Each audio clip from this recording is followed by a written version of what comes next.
말씀으로 여는 하루. 안녕하세요. 말씀으로 여는 하루의 이미경 집사입니다.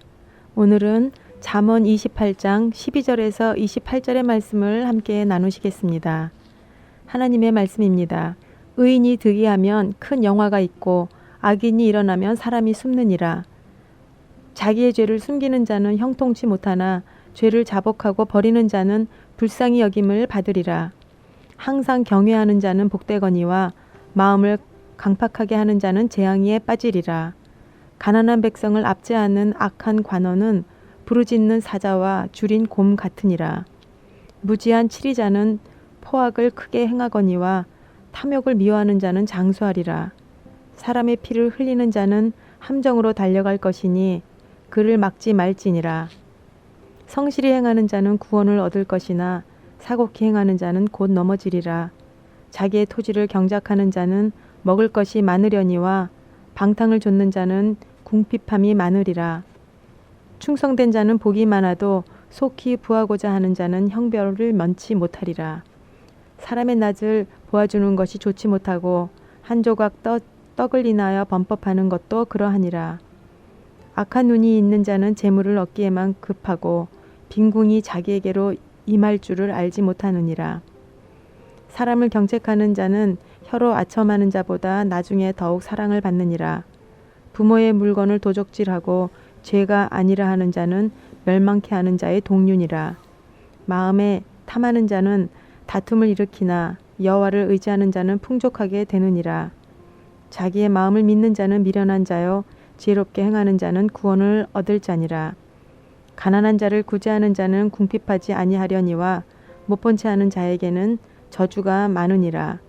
악인이 일어나면 사람이 숨고 그가 멸망하면 의인이 많아지느니라. 잠언의 말씀은 언제 읽어도 마음에 새기고 싶고 또 나이가 들어갈수록 잠언의 말씀들이 머리가 아닌 가슴에 담겨 깊이 공감하게 되며 지나간 날들이 때로는 아쉬울 때가 있습니다. 잠언의 말씀에 진작 귀 기울이고 실천하며 살았더라면 얼마나 나의 삶이 지금보다 훨씬 윤택하고 보람되었을까 하는 마음이 들기 때문입니다. 그만큼 잠언의 말씀은 우리의 인생살이와 직접적으로 연관이 되고 삶에 밀착된 지혜를 줍니다. 하나님을 모르는 사람이라 하더라도 이 잠언의 말씀을 읽으면 많은 좋은 것들을 얻을 수 있을 것입니다. 오늘 잠언의 말씀을 읽으며 14절의 말씀을 함께 나누고 싶습니다. 엊그제 2015년 신년이 시작한 것 같은데 벌써 2015년을 마무리해야 하는 시간이 가깝습니다. 그래서인지 14절의 말씀을 통해 지나간 나의 2015년을 생각하게 됩니다. 14절의 말씀입니다. 항상 경외하는 자는 복되거니와 마음을 강팍하게 하는 자는 재앙에 빠지리라. 요즘은 가능한 말씀을 묵상할 때 다른 번역으로 된 말씀을 함께 보려고 합니다. 제가 가지고 있는 말씀이 옛 번역이라 익숙은 하지만 때로는 제 자신조차도 어떤 말씀은 이해하기가 매우 어렵기 때문입니다. 그래서 영어로 말씀을 보기도 하고 현대적으로 번역된 요즘 말씀을 찾아보기도 하는데 훨씬 요즘 말씀으로 번역된 것이 이해하기가 수월합니다. 시대가 바뀌니 언어의 뉘앙스도 많이 변하고 의미나 해석도 문화에 따라 달리 이해가 됩니다. 그러나 그 언어 속에 성령의 감동으로 담긴 하나님 말씀의 진리는 전혀 변하지 않습니다. 시대적인 사고의 흐름과 언어의 표현은 다를 수 있지만 그 안에 담겨진 진리의 메시지는 시대마다 성령님께서 바르게 깨닫게 하십니다. 14절에서 제 마음을 터치한 단어는 항상이라는 단어와 경외하는 자라는 단어입니다. 지금까지 살면서 많은 사람들과 만나고 알고 또 함께 살아갑니다. 가장 가깝게는 나의 가족과 친구 그리고 일터에서 만난 이웃과 동료들이 있고 믿음 안에서 함께 교제하는 형제자매 그리고 함께 사역을 하는 믿음의 이웃들이 많이 있습니다. 나와 같은 시대에 살면서 공간과 시간을 나누고 있는 사람들과 지금 또 현재 함께 나누고 있는 사람들 그리고 앞으로 나눌 사람들이 있습니다. 나이가 들면서 제가 가장 좋아하는 사람들의 성향이 갈수록 두드러집니다. 저는 이런 사람들에게 가장 많은 마음이 끌리고 관심이 갑니다. 한마디로 한결같은 사람이라고 표현할 수 있는 사람들이 저는 너무 좋습니다. 각각의 사람마다 개성이 있고 좋은 장점이 있고 특별히 사람을 끄는 아주 매력이 많은 사람들이 종종 있습니다.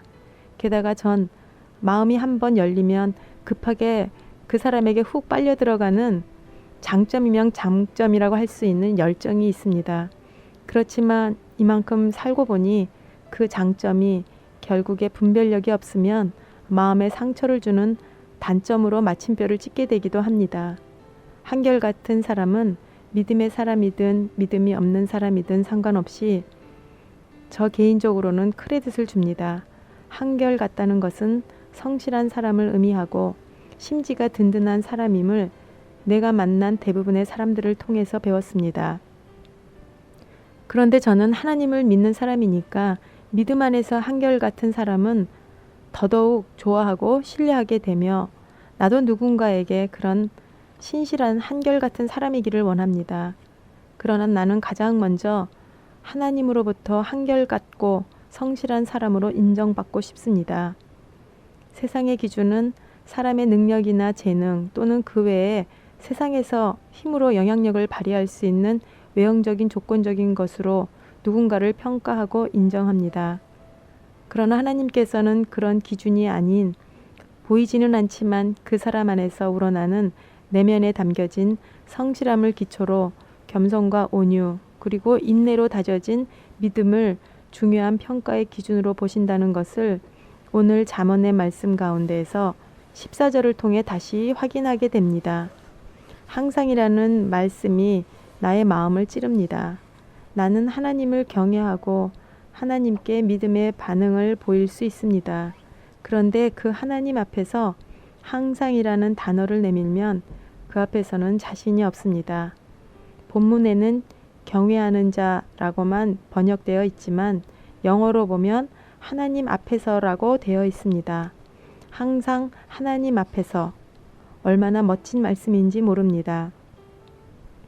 항상 하나님 앞에서 경외하는 사람이 가장 복 있는 자라는 말씀을 묵상하며 그런 사람이 있을까라는 마음이 고개를 듭니다. 그런 사람은 없다고 생각할 때 성령님께서 항상 하나님을 경외하는 단 한 사람을 보여주십니다. 바로 우리와 똑같은 육신을 입고 이 땅에 오신 예수님이십니다. 우리는 절대 불가능하지만 이제 예수님을 믿고 예수님으로 옷 입은 우리들은 믿음 안에서 가능합니다.